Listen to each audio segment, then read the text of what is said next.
இங்க விஜயா வேற உங்க அப்பா கிட்ட கேட்டு மொத்த பணத்தையும் திருப்பி கொடுக்கறதுக்கான வழிய பாரு. இதுல நான் வேற இப்போ முக்கிய பங்கா இருந்துட்டு இருக்கேன். இல்லனா இந்த வீட்ல என்னோட நிலைமை என்ன ஆகும்னு யோசிச்சு முடிவெடு ரோஹிணின்னு ரோஹிணிட்ட வேற சொல்லிடுறாங்க. ரோஹிணி தாங்கிட்ட இருக்கிற பணத்தையும் கொடுக்க முடியாது. ஆனா அதே நேரம் எங்க அப்பா கிட்ட இருந்து வாங்கி மொத்தமா பணத்தை திருப்பி வேற கொடுக்க சொல்றாங்க. இப்போ மாசம் மாசம் இவங்கிட்ட போய் அந்த 50,000 பணத்தை கொடுக்கறதுக்கு பதிலா மொத்த பணத்தையும் நம்ம திருப்பி கொடுத்துட்டா என்னன்னு யோசிக்கிறாங்க. இதை போய் வித்யா கிட்டையும் பேசுறாங்க. அப்பதான் வித்யாவும் யோசிக்கிறாங்க. 27 லட்ச ரூபா பணம்னா அதெல்லாம் எப்படி கொடுக்க முடியும்? அந்த மொத்த பணமும் நமக்கு யாரு கடன் கொடுப்பாங்க அப்படின்னு சொல்லி கேட்குறாங்க. பேசாம லோன் எடுத்துருவோமான்னு சொல்ல, லோனா? நம்மளை நம்பி ஏற்கனவே ஒருத்தன் லோன் கொடுத்தவன் ஞாபகம் இருக்கா இல்லையா உனக்கு? அவனுக்கே நான் திருப்பி கொடுக்க வேண்டிய பணமே நான் கொடுக்கல. அவன் வேற எப்போ எந்த டைம்ல எங்க வந்து நிற்பான்னு கூட தெரிய மாட்டுது. இதுல நீ இன்னமும் வேற லோன் எடுக்கணும்னு சொல்ற. இதெல்லாம் நடக்கிற விஷயமா? நடக்கிறத பத்தி யோசி ரோஹிணி அப்படின்னு சொல்றாங்க. பேசாம மாசம் மாசம் பணம் கொடுத்துருங்க, அதுதான் நல்லதுன்னு இங்க வந்து வித்யாவும் சொல்றாங்க. இதை கேட்ட ரோஹிணி வந்துட்டு, இல்ல இல்ல, மாசம் மாசம் அவனுக்கு போய் நாங்கள் 50,000 கொடுக்கறதுக்கு பதிலாக மொத்த பணத்தையும் கொட்டி மூஞ்சில் எரிஞ்சிடணும். அப்போ தான் ஆண்டிக்கும் நம்ம மேலே ஒரு சந்தேகம் இல்லாமல் நம்பிக்கையும் வரும். அப்பா கிட்ட பணத்தை வாங்கி கொடுத்துட்டோன்னு நம்மளையும் நம்புவாங்க. இவங்கிட்ட இந்த பணத்தை கொடுக்கறதுக்கு பதிலாக மாதம் மாதம் வட்டி பண்ணணும்னு சொல்லி அவங்ககிட்ட அந்த பணத்தையும் கொடுத்துடலாம் அப்படின்னு சொல்கிறாங்க. சரிடி, வட்டின்னு சொல்லி 50,000 பணத்தை கொடுப்பேன், ஆனால் அந்த 27 லட்ச ரூபா பணத்தை எப்படி உன்னால் திருப்பி கொடுக்க முடியும்னு சொல்லி இங்கே வந்துட்டு வித்யாவும் கேட்குறாங்க. அதுக்கும் ஏதாவது பிளான் பண்ணி தானே ஆகணும். 27 லட்சம் பணங்கிறது சும்மா இல்லை ரோகிணி, விளையாட்டுத்தனமாக இருக்காத. நீ இப்போ முத்துகிட்ட கொடுத்தா கூட வட்டி இல்லாமல் பணத்தை மட்டும் கொடுத்தா போதும். ஆனால் இதுவே நீ 27 லட்ச ரூபா பணத்தை மொத்தமாக கடன் வாங்கும் பொழுது நீ எவ்வளோ ரூபா வட்டி கட்டணும் அதை முதல்ல ஞாபகம் வச்சுக்கோ அப்படின்னு சொல்லி கேட்குறாங்க. 27 லட்சம் பணத்தையும் மொத்தமாக வாங்க போகிறது இல்லை, பாதி பணத்தை மட்டும் வாங்குவோம், மீதி பணத்தை எப்படியாவது இருக்கிற நகைகளை வச்சு மேனேஜ் பண்ணி கொடுத்துடலாம் அப்படின்னு சொல்கிறாங்க. நீ சொல்கிறது எனக்கு சரியாக வரும்னு தோணலன்னு இங்கே ரோஹிணி கிட்ட படித்து சொல்கிறாங்க வித்யா. ஆனால் இங்கே வந்துட்டு தன்னுடைய ஆண்டிக்கு தாமேல நம்பிக்கை வரணும். இந்த பணத்தை நம்ம இப்போ கொடுத்துருவோம், முடிஞ்ச அளவுக்கு நம்மளால் எவ்வளோ அளவுக்கு வட்டி கட்ட முடியுமோ அந்த அளவுக்கு வட்டியையும் கட்டுவோம், திருப்பி கொடுக்கணுமோ அப்போ கொடுத்துப்போன்னு நினைக்கிறாங்க. இப்போ எவ்வளவு கடன் வாங்கலான்னு இருக்குன்னு சொல்லி கேட்க, என்ன ஒரு 10 லட்ச ரூபா அப்படின்னு சொல்கிறாங்க. ஏற்கனவே இருந்த நம்ம பார்லரையும் வித்தாச்சு, இப்போ சிட்டிக்கிட்ட 3-4 லட்சத்துக்கு கடன் வேற இருக்குது. இப்போ போய் அவங்ககிட்ட 10 லட்ச ரூபா கேட்டால் அவன் கொடுப்பானான்னு சொல்ல, வேற வழி இல்லையே, அவங்ககிட்ட கேட்கவும் முடியாது, வேற யாராவது ஆள் இருந்தால் விசாரிச்சு சொல்லிடின்னு சொல்லி கேட்குறாங்க.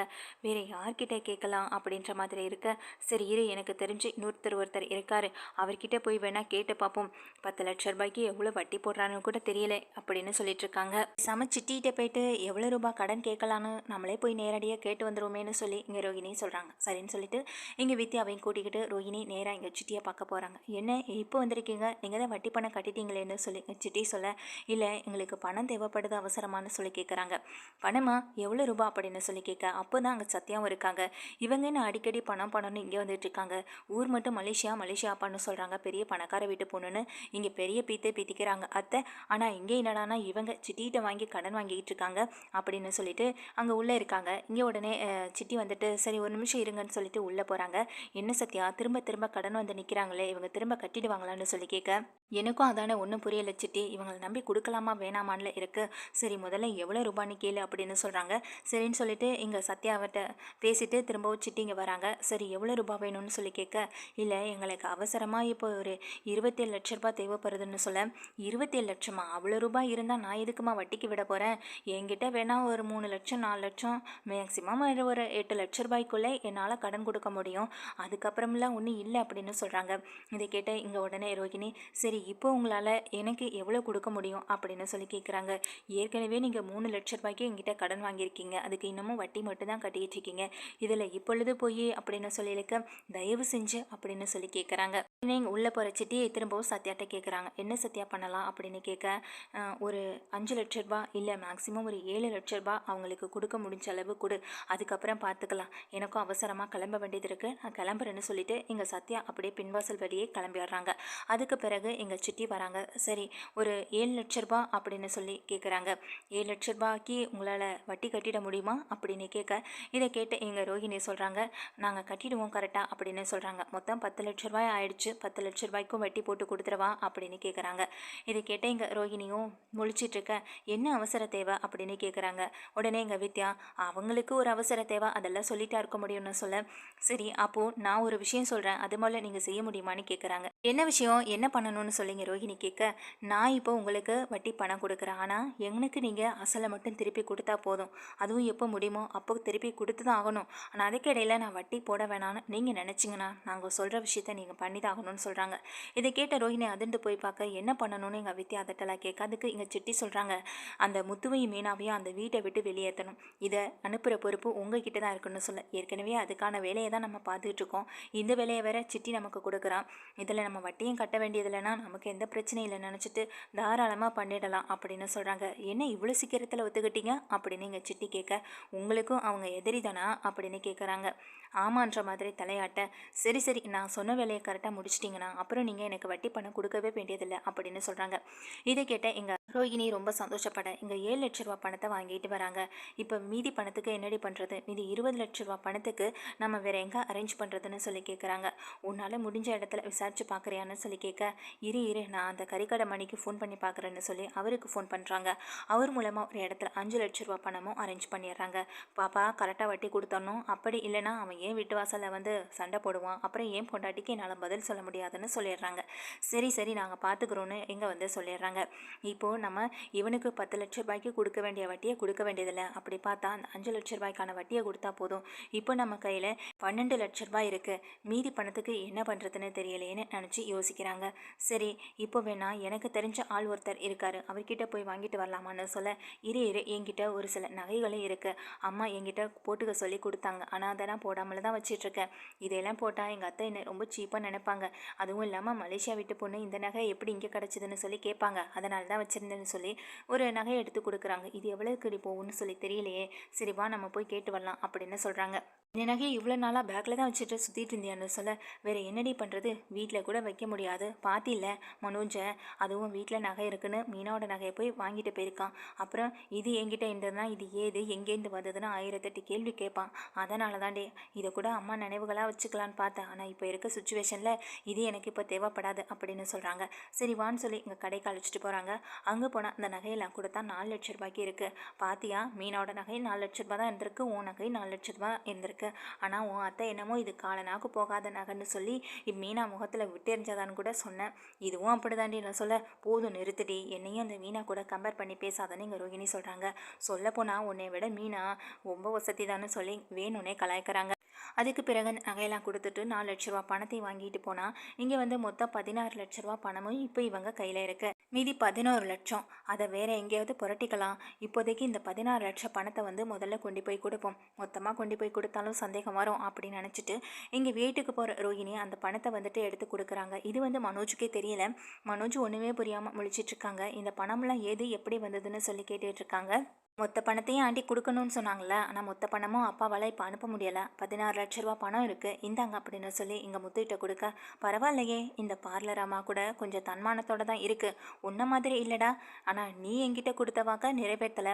ஆனால் உன் பொண்டாட்டி நீ பட்ட கடனை அடைக்குது, பாவம் இந்த பார்லர் அம்மான்னு சொல்லி அந்த பணத்தையும் வாங்கிக்கிறாங்க. வாங்கிறது மட்டும் இல்லாமல் அதை தன்னுடைய அப்பா கையிலையும் கொடுக்குறாங்க.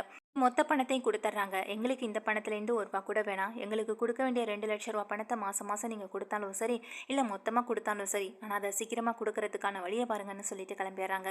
என்னம்மா ரோஹிணி, வாங்கினேன், ஒரு 30 லட்சமாக வாங்கி மொத்தமாக கொடுத்துருக்கலாம்ல அப்படின்னு சொல்கிறாங்க. இதை கேட்ட எங்கள் ரோஹிணி, இல்லை ஆண்டி அவரால் இப்போதைக்கு ட்ரான்ஸ்ஃபர் பண்ண முடியலை, மற்றபடி அவர் பண்ணிடுறேன்னு தான் சொல்லியிருக்காருன்னு சொல்ல, என் வீட்டுக்கு நான் கூட்டிகிட்டு வந்த மருமகளால் மட்டும்தான் இங்கே வீட்டில் தலை நிமிர்ந்து இருக்க முடியுது, பெத்த பிள்ளையால் கூட இந்த வீட்டில் சுதந்திரமாக நடமாட முடியல அப்படின்னு சொல்லி மனோஜையும் திட்டிட்டு போக, மனோஜ் நீ எனக்கு ரொம்ப ரோஹிணி நீ எனக்கு ரொம்ப பெரிய ஹெல்ப் பண்ணியிருக்க, நான் மறக்கவே மாட்டேன்னு சொல்லிட்டு மனோஜ் இருந்துட்டுருக்காங்க. மொத்த பணத்தையும் கொடுத்தாலும் நீங்கள் பாதி பணத்தை கொடுத்தாலும் மீதி பணத்தை எங்கெங்கே புரட்ட போகிறதுன்னு தெரியாமல் முழிச்சிட்ருக்காங்க. அடுத்த நாள் எப்பொழுதும் போலவே இங்கே மனோஜ் ரோஹிணி 2 பேருமே ஷோரூமுக்கு போகிறாங்க. அங்கே போனால் ஷோரூமுக்கு முன்னாடி நிறைய ஆட்கள் நின்றுட்டுருக்காங்க. என்னாச்சு ரோஹிணி, யார் இவங்க, நம்மளுக்கு பர்ச்சேஸ் பண்ணுறதுக்கு எதுவும் வந்திருக்காங்களா, இவ்வளோ கஸ்டமர்ஸ் இவ்வளோ காலையிலையும் சீக்கிரமாக வந்திருக்காங்களே நினச்சி போக, வாங்க எல்லோரும் உள்ளே வாங்க, உங்களுக்கு எந்தெந்த பொருள் பிடிக்குமோ அது எல்லாத்தையுமே நீங்கள் இப்போதே வாங்கிட்டு போகலாம், கிரெடிட் கார்டா இல்லை கேஷா, ஃபுல் கேஷா அப்படின்னு சொல்லி கேட்குறாங்க. இதை கேட்ட இங்கே வந்தவங்க, ஆமாம் உன் முகத்துக்கு இங்கே கிரெடிட் கார்டு வேறு கொடுத்து நாங்கள் பொருளை வேறு வாங்க போகிறோம், இனிமேல் இந்த கடை எங்களுக்கு மட்டும்தான் சொந்தம், எங்களை மீறி நீங்கள் 2 பேரும் உள்ளேயே போக முடியாதுன்னு சொல்ல, என்ன ரோஹிணி என்ன சொல்கிறானுங்க இவனுங்க அப்படின்னு சொல்லி கேட்குறாங்க. யார் நீங்கள், எதுக்கு வந்திருக்கீங்கன்னு சொல்லி இங்கே ரோஹிணி ரொம்பவே கோவப்பட்டு பேசுகிறாங்க. அதுக்கு இங்கே மனோஜ்கிட்ட சொல்கிறாங்க, கடன் வாங்கினா கடையை எடுக்காம வேற என்ன பண்ணுவாங்க அப்படின்னு சொல்ல, கடனா யார் வாங்கினது, எப்போ வாங்கினாங்க அப்படின்னு சொல்லி கேட்குறாங்க. நீங்கள் தான் வாங்கியிருக்கீங்க அப்படின்னு சொல்லி இங்கே வந்தவங்களும் சொல்ல, இங்கே ரோஹிணிக்கு பயங்கர அதிர்ச்சியாக இருக்குது. எப்போ வாங்கணும், எங்கே வாங்கணும், எதை பற்றி சொல்கிறாங்க அப்படின்றது எதுவுமே தெரியல. உடனே இங்கே முன்னாடி வந்து நிற்கிற 2 பேரை பார்த்தோன்னே அதிர்ச்சி ஆகுறாங்க ரோஹிணி. ரோஹிணிக்கு என்ன பேசுறதுன்னு கூட தெரியல. என்ன ரோஹிணி மறந்துட்டியா அப்படின்னு சொல்ல, அப்போ தான் மனோஜுக்கும் ஞாபகம் வருது. அன்னைக்கு ரோட்டில் வழிமறிச்சு என்னையும் ரோஹிணி மிரட்டிட்டு போனாங்களே அவனுங்க தானே இவனுங்க அப்படின்ற மாதிரி. டேய் நீங்களா அப்படின்னு சொல்லி கேட்க, மரியாதை மரியாதை அப்படின்னு சொல்கிறானுங்க. அது மட்டும் இல்லாமல் ரோஹிணிகிட்ட சொல்கிறாங்க, அன்னைக்கு எங்ககிட்டேருந்து தப்பிச்சிட்டேன், இன்னைக்கு உன்னால் தப்பிக்க முடியாது, பார்த்தில்ல உன்னை கரெக்டாக தேடி வந்துட்டோன்னு சொல்கிறாங்க. நான் இப்போ உங்ககிட்ட கடன் வாங்கினேன்னு சொல்ல, எங்ககிட்ட 7 லட்ச ரூபா, 7 லட்ச ரூபாய்க்கு வட்டி போட்டால் எங்கேயோ போவோம், நீ ஏற்கனவே வாங்கிட்டு போன பணத்துக்கு வட்டி கட்டலை, அப்படி சொல்ல போனால் மொத்தம் 10 லட்ச ரூபா ஆச்சு அப்படின்னு சொல்கிறாங்க. 10 லட்ச ரூபாய்க்கு இந்த கடையை தூக்குறதுன்னு பெரிய விஷயம் இல்லை, ஆனால் இப்போதைக்கு இந்த கடைக்குள்ளே நீங்கள் போக முடியாது, 10 லட்ச ரூபா பணத்தை எடுத்து வச்சா மட்டும்தான் இந்த கடைக்குள்ளே நீங்கள் போக முடியும்னு சொல்கிறாங்க. 10 லட்சமா அப்படின்னு சொல்லி அதிர்ச்சியாக, என்ன ரோஹிணி என்ன சொல்கிறாங்க இவங்கன்னு மனோஜ் அதிர்ச்சி ஆகிறாங்க. என்ன சொல்கிறீங்கன்னு ஒன்றுமே ரோஹிணிக்கு புரியலை. என்னம்மா எல்லாம் மறந்துட்டியா, ஏற்கனவே பேங்க்கில் லோன் எடுத்தேன்னு சொல்லி 2 லட்ச ரூபாய்க்கு மேலே கடன் வாங்கினேன், அந்த பணத்தை உன்னால் கொடுக்க முடியலை, வேறு வழி இல்லாமல் நாங்கள் 2 பேரும் போட்டு தான் அந்த பணத்தை கட்டணும், உன்னையை தேடி அலைஞ்சா உன்னை கண்டுபிடிக்கவும் முடியலை, பிடிச்ச உன்னையும் அன்னைக்கு வழியிலே விட்டுட்டோம், கையும் களவுமா பிடிச்சிருந்த உன்னைய வீடு தேடி வந்திருக்கணும், என்ன பண்ணுறது, நீ கொடுத்த அட்ரஸை வச்சு அங்கேயும் இங்கேயும் தேடி அலைஞ்சா பொய்யான அட்ரஸ்ன்னு போட்டிருக்கு, இப்படி எதுவுமே எங்களால் செய்ய முடியலை, ஆனால் இன்றைக்கி கையும் களவுமா மாட்டிக்கிட்டேன், எப்படின்னு கேட்குறியா, 5 லட்ச ரூபா கடன் வாங்கினே, எங்கேருந்து வாங்கினேன், எங்ககிட்டேருந்து தான் வாங்கினேன், ஒரு ஆள் எங்ககிட்ட வந்து கடன் வாங்கி உங்களுக்கு கொடுத்தாருல, அவர் யாருன்னு நினச்ச அப்படின்னு சொல்கிறாங்க. இதை கேட்ட ரோஹிணிக்கு பயங்கர அதிர்ச்சியாக இருக்குது. அவர் எங்களுக்கு ரொம்ப வேண்டப்பட்ட ஒரு ஆள், அவர் தான் எல்லாருக்கும் கடன் வாங்கியும் கொடுத்துட்ருக்காரு, அப்படி உன்னுடைய பற்றி உன்னோட டீட்டெயில்ஸ் பற்றியும் எங்கிட்ட சொல்ல போன பிறகு தான் உன்னை பற்றின எல்லா விஷயமும் எங்களுக்கும் தெரிஞ்சுது, நாங்கள் சாதாரணமாக அவ்வளோ பெரிய ஆளுக்கெல்லாம் யாருக்கும் 5 லட்ச ரூபாய்க்கு மேலே கடன் கொடுக்க போகிறதில்ல, உன்னுடைய ஆதார் கார்டு டீட்டெயில்ஸ்லேருந்து எல்லாத்தையுமே வாங்க சொன்னேன், ஏன் உன் ஃப்ரெண்டு தானே வாட்ஸ்அப் மூலமாக எங்களுக்கு வாங்கியும் கொடுத்தது, அதுக்கப்புறம் தான் நீ இருக்கிற இடமே தெரிஞ்சுது, 5 லட்ச ரூபா பணத்தையும் நீ வாங்கின, ஏற்கனவே 2 லட்ச ரூபா வேறு கொடுக்க வேண்டியது இருந்ததா, எப்படியுமே நீ கொடுக்க போகிறதில்லன்னு தெரிஞ்சுது, அதனால தான் இந்த 5 லட்சம் பணத்தை கொடுத்து உன் கடையை ஆட்டையை போடணும்னு நினச்சோம், இனிமேல் இந்த கடைக்குள்ளே நீங்கள் போகவே முடியாதுன்னு சொல்ல, நான் போலீஸ்க்கு போவேன் கம்ப்ளைண்ட் பண்ணுவேன்னு இங்கே மனோஜ் சொல்கிறாங்க. இங்கே ரோஹிணி அதிர்ச்சியில் உறைஞ்சப்படி நின்றுட்டுருக்காங்க. போலீஸ்க்கு போங்க, கம்ப்ளைண்ட் பண்ணுங்கள், நானும் பண்ணியிருக்கேன், அவங்களே வரட்டும், உன்னையும் உன் பொண்டாட்டியையும் தூக்கிட்டு போட்டோம், எங்களுக்கு என்ன வந்தது அப்படின்னு சொல்கிறாங்க. கேட்ட மனோஜ் அப்படியே நின்றுட்டுருக்க, இங்கே வேறு வழியே இல்லாமல் அவனுங்களும் உள்ளவே விடலை, என்ன பண்ணுறதுன்னு தெரியாமல் மனோஜ் ரொம்ப சுகமாக வீட்டுக்கு போகிறாங்க. கூடவே ரோஹிணியும் போக, என்னாச்சுரா ஷோரூமுக்கு போகிறேன்னு சொல்லிட்டு கிளம்புனீங்க, இப்போ போன வேகத்துக்கு திரும்பி வந்துட்டீங்கன்னு சொல்ல, இப்போ ஷோரூமே எங்கள் கையில் இல்லைம்மா, அந்த ரவுடி பசனுங்க நின்றுட்டு எடுத்துட்டாங்க அப்படின்னு சொல்கிறாங்க. என்னடா சொல்கிற அப்படின்னு எங்கள் மனோஜ்கிட்ட முத்து கேட்குறாங்க. ஆமாண்டா அப்படின்னு சொல்ல, என்னப்பா இவனுக்கு மட்டும் பிரச்சனை எங்கேருந்துப்பா தேடி தேடி வருதுன்னு சொல்ல, அப்போ தான் தனக்கு வந்த லட்சியம் ஞாபகத்துக்கு வருது, சுற்றி இருக்கிறவங்களாலே உங்களுக்கு மிகப்பெரிய ஆபத்து வரப்போகுது அப்படின்னு பிரச்சனை வரப்போகுதுன்னு போட்டிருந்த விஷயம் ஞாபகம் வருது. இந்த ரோஹிணியால் தான் நமக்கு பிரச்சனை வரப்போகுதுன்னு முன்னாடியே எவனோ ஒருத்தனுக்கு தெரிஞ்சிருக்கனா, அப்போ ரோஹிணி பண்ணியிருக்க விஷயமும் ரோஹிணி வந்துட்டு செய்ய போகிற விஷயமும் அவனுக்கு தெரிஞ்சிருந்துருக்கணும். அப்படிப்பட்ட ஒருத்தன் தான் இங்கே வந்து நமக்கு இந்த மாதிரியான விஷயத்த சொல்லியிருக்கணும். அப்போ ரோஹிணி பற்றி வேறு ஏதோ ஒரு பெரிய விஷயம் அவனுக்கு தெரிஞ்சிருக்கு அப்படின்ற ஒரு சந்தேகம் இங்கே மனோஜுக்கு திரும்புது.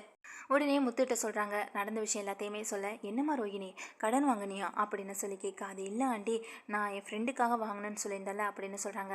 நான் அதை கேட்கல, இப்போ 5 லட்ச ரூபா வாங்கினேன்னு சொன்னியே, அது எதுக்காக வாங்கணும்னு சொல்கிறேன்னு கேட்குறாங்க.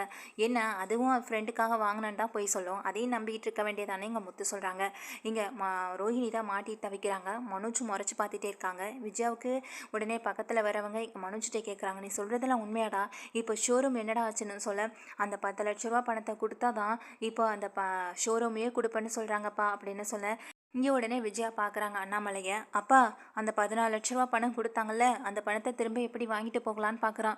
திரும்பவும் நம்ம பக்கமே வந்து நின்றுட்டுருக்கான், நம்மளை வீணாக பார்க்க வேண்டாம்னு சொல்லுங்கள், வேணா அந்த பார்லர் அம்மா கிட்ட சொல்லி அவங்க அப்பா கிட்ட போட சொல்லி அந்த பணத்தை வாங்க சொல்லுங்கள், அப்படி இல்லையா அவன் என்னமோ பண்ணிட்டு போகிறான்ப்பா, அவனை நம்பியெல்லாம் இந்த பணத்தை திரும்பவும் கொடுத்துட்டு நிற்காதீங்கன்னு சொல்கிறாங்க. இந்த பார்லர் அம்மா அங்கே இங்கேயும் கடன் வாங்குமா, அதுக்கு போய் நம்ம பணம் கொடுக்கணுமா அப்படின்னு சொல்ல, யாரும் எங்களுக்கு உதவி பண்ண வேண்டான்னு ரோஹிணி சொல்கிறாங்க. உடனே மனோஜ் சொல்கிறாங்க எங்கள் ரோஹிணி கிட்ட, எல்லாம் உன்னால தான் ரோஹிணி, நீ சொன்னதுனால தான் ஷோரூம் ஆரம்பித்தேன், இப்போ பாரு அதுவும் அப்பா பணத்தில் ஆரம்பித்து எனக்கு அது நட்டத்தில் தான் போய் முடிஞ்சிட்ருக்குன்னு சொல்ல, இங்கே மனோஜ் சொன்ன அடுத்த நிமிஷமே விஜய் அதிர்ச்சியாகிறாங்க. அப்பா பணத்தில் ஆரம்பிச்சியா, அது ரோஹிணியோட அப்பா பணத்தில் ஆரம்பிச்சேன்னு சொல்லி கேட்க, அது இல்லாமன்னு தயங்கி நின்றுட்டுருக்கேன். அப்பா இவன் சொல்கிறத பார்த்தா இதுக்கு பின்னாடி ஏதோ ஒரு பெரிய விஷயம் மறைஞ்சிருக்கும் போலையே, என்ன ஏதுன்னு இப்போவே கேட்டு தெரிஞ்சுக்கணும், அப்படி இல்லைன்னா இவன் கடைசி வரைக்கும் நம்மக்கிட்ட உண்மையை சொல்லவே மாட்டாப்பான்னு இங்கே மனோஜை பார்த்து முத்துவும் சொல்கிறாங்க. அண்ணாமலையும் கிளம்பி நிற்க, என்னடா சொல்கிற அப்படின்னு கேட்க, எங்கள் ரோஹிணி தலையாட்டுறாங்க. மனோஜும் மாட்டிக்கிட்டாங்க, இப்போ ரோஹிணியும் மாட்டிக்கிட்டாங்க. 2 பேருமே இப்போ விஜயா கிட்ட தான் நின்றுட்டுருக்காங்க. விஜயாவும் வந்துட்டு இங்கே ரோஹிணி மனோஜையும் மாற்றி மாற்றி கேள்விகளால் தாக்கிக்கிட்டே இருக்காங்க. அவங்க 2 பேராலையும் பதில் சொல்ல முடியலை. இதனால் இங்கே முத்துவுக்கு கன்ஃபார்ம் ஆகிடுது இந்த சந்தேகம். இதுக்கப்புறமும் இந்த பணத்தில் அவன் கையை வச்சிட போகிறான்னா, முதல்ல அந்த பணத்தை வந்து நல்லா பூட்டி ரூமையும் பூட்டி சாவியை கொண்டு வந்து கொடு, இல்லைனா இவனெல்லாம் நம்ப முடியாது. ஷோரூமை காப்பாற்றணுங்கிறதுக்காக கொடுத்த பணத்தை திரும்பவும் வாங்கிட்டு போயிடுவான்னு எங்கள் முத்து சொல்ல, டேய் ஒரு நிமிஷம் இருடா முத்து, இவன் முதல்ல சொல்ல வந்ததை சொல்லட்டுன்னு எங்கள் அண்ணாமலையும் பக்கத்தில் நிற்கிறாங்க. டேய் சொல்லுடா, திரும்பவும் உன்னால் இந்த வீட்டில் ஒரு பிரச்சனைனா அப்புறம் அவர் என்கிட்ட திரும்பவும் பேசாமல் போயிட போகிறாரு நினச்சி எங்கள் விஜயாவும் வந்துட்டு மனோஜுக்கிட்டையும் ரோஹிணிக்கிட்டையும் சத்தம் போடுறாங்க. இப்படி மிரட்டினாலே ஒரு உண்மையை சொல்லிடுவாருன்ற ஒரு பதட்டத்தில் தான் இப்போ ரோஹிணியும் இருந்துகிட்ருக்காங்க.